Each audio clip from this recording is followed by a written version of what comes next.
Hey guys, welcome to this video, and in today's video we will be going to see about the ECA, Education Credential Assessment, which is very important for all our professionals who is looking to do their education assessment for either for Canada or for Europe. So why ECA is required, friends? Because if you wanted to do the assessment of your Indian education, if you wanted to compare your Indian education with the Canada or with the European education, then it is very important to do the ECA from India. So there are certain bodies which will do the ECA, and we will see today what all bodies are there and what all are the options.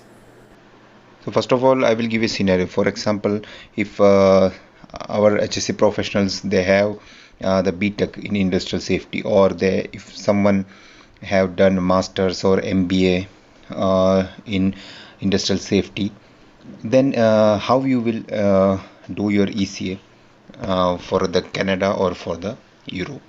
So in that case, there are different bodies which will do the ECA. I have shared it on the screen. So the first one is the WES, ICS, IQS and CES.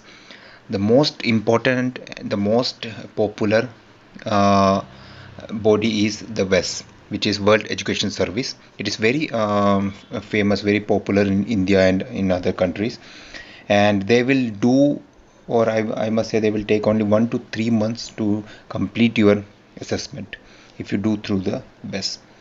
Similarly, we have ICS, IQS and CES, but then the next question will be, why so many bodies are there? So the WES has their own demerit. The disadvantage or the demerit of WES is that they won't give you the MBA equivalency. They won't give the Indian MBA the equivalency to the Canadian MBA.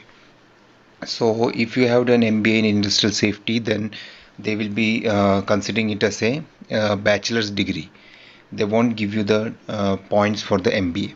So in that case, you have to refer back to other agencies, which will be the IQS, ICS and CES. And again, you can see the time frame, which you can see for ICS it will be 5 to 8 months, IQS it will be 5 to 10 months. So in that case, it is always better to go for CES, which will take only 3 to 5 months. But again, the disadvantage or the demerit is the money.